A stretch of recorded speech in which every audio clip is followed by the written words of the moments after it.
దేవునికి స్తోత్రం కలుగునుగాక.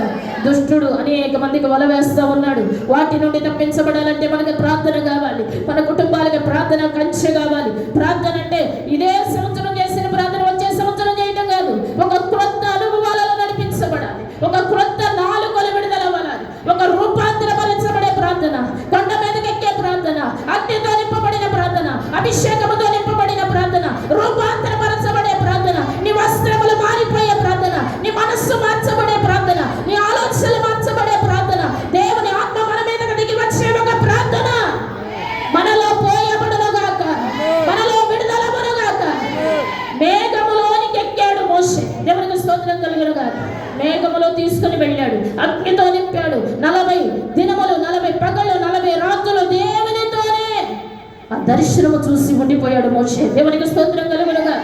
వచ్చే సంవత్సరం ఆ కృపను మనము పొందుకుందుము గాక.